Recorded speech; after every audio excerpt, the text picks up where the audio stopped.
Next question's from Jorge Castillo. Go ahead. Hey, what's up, Dave? How you doing? Hi, Jorge. How are you? Hey, I'm good. Sort of general here. How did the first day go? How different was it than usual spring training out there in Camelback? As far as kind of the mechanics of the day, very similar. Unfortunately, not fortunate, but we had to do meetings outside initially, which is different. And the biggest difference is the no fans.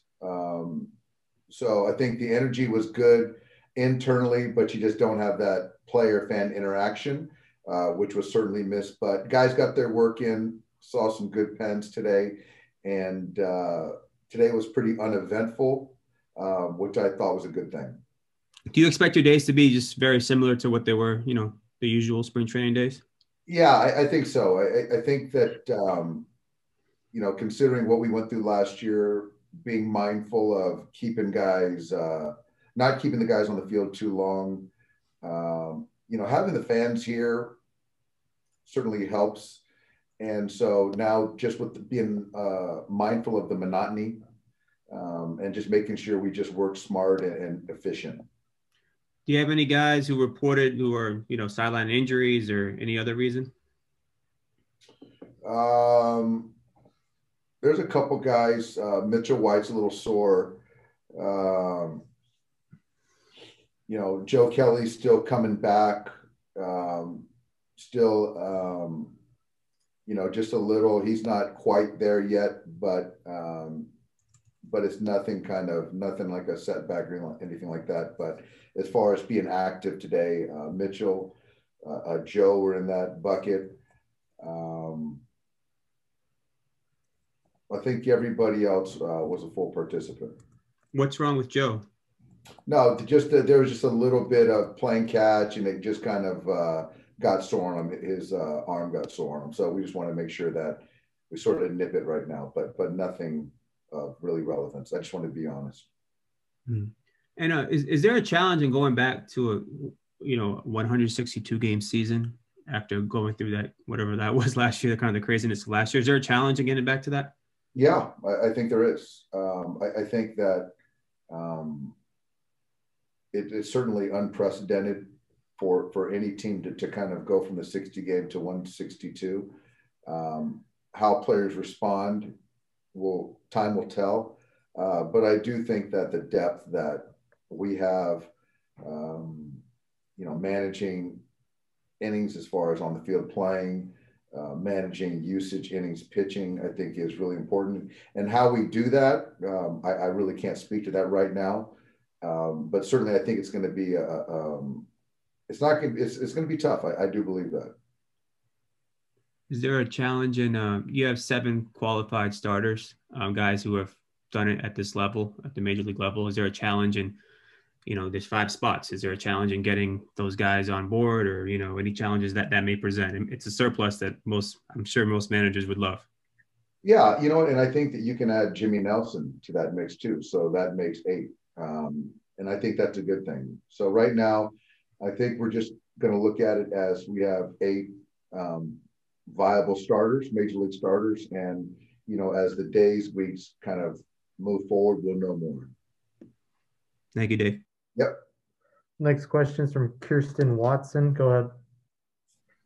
Thank you. Hi, Dave. It's been almost 4 months now since you guys have won the World Series, and now you're back for spring training. How does it feel to be back together with the team preparing for this season? It feels good to be with the guys, be around the coaches. I will tell you, this is, after winning Game 6, we didn't really get that chance to celebrate together.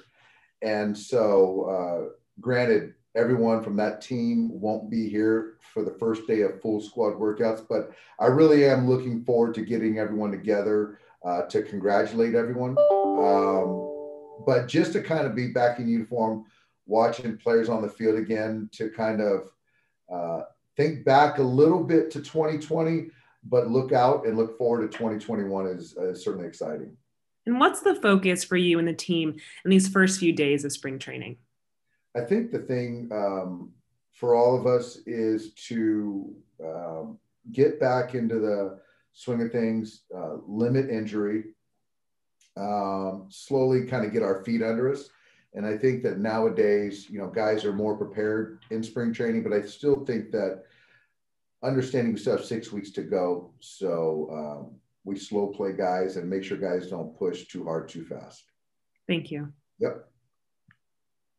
Let's try this again. Go ahead, David. Sorry, Dave. Technical issues worked out. No problem, Dave. Anything for you, man. I was curious. You just talked about slow playing certain pitchers. In the last couple of springs, you guys have slow played Walker. Is this going to be any different of a spring for him, or do you feel like he may be more ready in spring than years past? So he will be more ready than in springs in the past because he kept throwing throughout the offseason. Appreciating last year where it was a shortened season, Walker just felt there were a lot of bullets, left out there, left on the table. So for him to continue to throw in the winter, keep his arm moving, will prepare him best for 21. So he's done that, threw a bullpen today and looked very sharp, considerably more crisp than he has in years past in bullpen number 1. What do you believe he's learned about himself with the slow starts the last couple of years? Do you believe that he's learned to be more ready for this? I do. I do. So it's interesting because there's a slow start component and there's also the most important time of the year component where he's always been at his best. So obviously you've got to value the latter more. But I think that with Walker's talent, he should have it both and start off well and finish well. So I think that right now, his openness to keep his arm moving all winter shows that, speaks to that. I saw today on the team's Twitter account that Clayton arrived. Was there any doubt because of the snowstorm that's hitting Texas that he was going to be later than today? Yeah, we talked a few days ago and he was supposed to be out, a normal report, but with the loss of power, can't get out. Obviously he had to take care of things and get out when it was safe. So yeah, we expected him to be here at some point in time today. Okay, last one for me. As far as your bullpen goes, do you feel like you have to define any roles as far as your closer today, or is that something that you'll decide as spring goes along? Yeah, I think that, I've talked about it before, Dave, in the sense that I believe we're at our best if Kenley is closing for us. But with that said, we have a lot of great viable options to finish a game. So right now, that's kind of where it's at. And Kenley looks fantastic. And, as I sit here right now, I expect him to close that first game out of the season. Next question is from Juan Toribio. Go ahead. Hey, Dave. How's it going? Hey, Juan. We saw Price and Vecilla through a bullpen session today. What can you kind of tell us or what you saw or heard from their session? So David was very professional, very pro. I think he's thrown probably a half dozen pens already. And it was evident watching him throw the baseball today. The command was good. Used his entire mix. And Vecilla, first time I've put eyes on him. And he's a guy that has really good delivery. And he's a spin rate guy. He does a good job, with the fastball locating at the top of the zone. So I thought today was a good pen, good first impression for me. And then you mentioned kind of the workload for the starters. Is there extra emphasis in managing David Price since he obviously didn't pitch last season? Yeah, and I think that I don't know the exact, numbers, but it's around 20 innings, I think, for David in the last couple years. So, so I don't know the answer right now, but David is very, very in tune with his body. So there's going to be numerous conversations on what we all feel is best as far as workload for David in 21. And I just don't know that answer right now. And the one more thing for me with Kenley, is that a conversation that you have with him in terms of, we want you to be the closer, but it's not necessarily set in stone, or how do you kind of go about that? No, I haven't had that conversation with Kenley. I think that, I think with the way that last year ended, and I think that, Kenley had a really good year last year. I think he, led Major League Baseball in soft contact off the bat. I don't think he was pitching his best in the postseason, but this is a new year. I expect him to have a great year. And so for me, I think he's earned that opportunity to start out as our closer. But at the end of the day, I want the guys that are pitching the best to finish the game, and Kenley understands that too. Next question is from Bill Plunkett. Go ahead. Hey, Dave, just on the mechanics of getting everybody together this year, are guys required to quarantine? Are you getting intake testing similar to last year? Do you anticipate any problems? Yeah, there's an intake testing. There's a 24-hour, I think, quarantine. And then there's a couple other tests, Bill, that I'm not too familiar with, but the protocols that we're getting from the people that know more than I do, I know that we're adhering to it. The masks under the roof, if you're not, active, the 6 feet social distancing, being mindful of that, just being really sanitary. But yeah, the intake testing and all that stuff we do.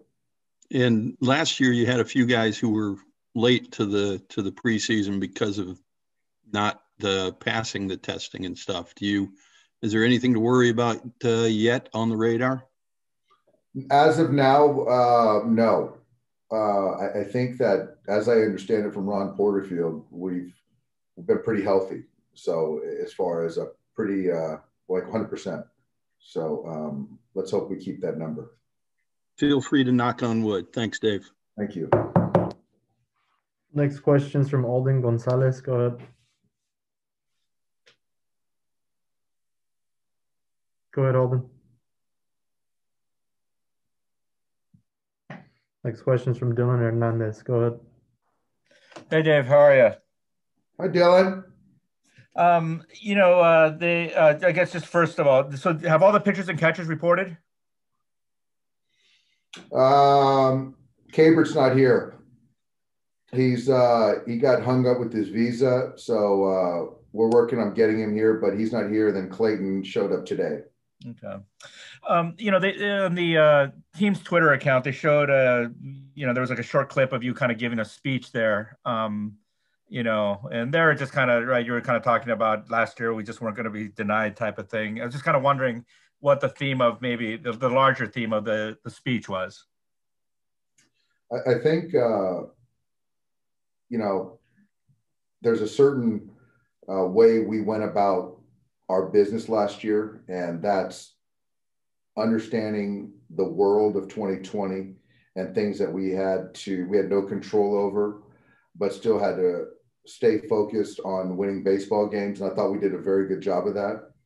And now when you look out to 2021, not to be mindful of the things that we did very well, and that'll aid in giving us the best chance to win another championship. And also the fact that, you can't win a championship in February. So a couple things like that, Dylan, and it's not easy to repeat. There hasn't been a repeat winner since 2020. So getting ahead of that kind of mentality, I think, is going to be beneficial for all of us. You mentioned that, right, the team really didn't get to celebrate last year. Could you see maybe organizing something for the guys this spring? I'd like to think so. It's still, we have to be mindful of kind of, I know we're all kind of in this together as far as testing and things like that. But yeah, it's certainly a thought in how logistically that could work. I would certainly be up for that. And lastly from me, after you guys won the World Series, did you allow yourself to open like a nice bottle of wine, for celebration? So I did. I opened up a bottle of, I think it was 89 or 90 Margaux. So it's not like an awesome year, but it's still a pretty good year it was. And the bottle was fantastic. I drank a ton of champagne. But I did. That was the one bottle I did. But I still haven't really commemorated 2020. So I'm still waiting on that World Series ring. It's a nice bottle. Well, thank you, Dave. All right, Dylan. Next question is from Eric Steven. Go ahead. Hi, Dave. Just wondering about the protocols. Given the distancing inside, do you have to split up into like two clubhouses, use the minor league side? How does that work? Yeah, so we do have, I think, call it 31 players on the minor league side and another, 40 players here on the major league side.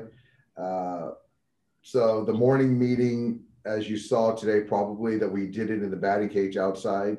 But as far as the dressing, getting dressed, the end of the day, getting undressed, two separate clubhouses to kind of minimize the numbers. Given, you mentioned having 8 viable starting pitchers, do you think at some point this year you would use 6-man rotation like you did last year, or was that mostly a function of the expanded rosters? Yeah, I think that, to think about that at the outset, probably unlikely. But, it's not crazy, certainly, given that we really don't know what to expect, from playing 162 versus 60 games. So it is nice to have, those 8 viable starters. And at some point in time, I would expect all those guys to make a number of starts for us at some point anyway. Next question is from Mike DiGiovanna. Go ahead. Hey, Dave, how you doing? Hey, Mike. Hey, so supposed to use a new baseball this year. It's not supposed to fly as far. Do you feel like that could have any appreciable impact in how the game is sort of played, maybe even some strategy? I don't think that, in a vacuum, I don't think that will totally have such an effect that it'll be so noticeable. I don't think, because I think then you've got to layer in on, there's times where we've had really warm summers. Then you're talking about still pitchers making pitches. But I do think that I haven't kind of, dug too much into it, Mike, but I'm happy to see that. And there's been many pitchers in our camp that have expressed their feelings as far as last year's baseball being a lot harder and the strings wound a lot tighter than, potentially this year. So it's a welcome thing for the pitchers nonetheless.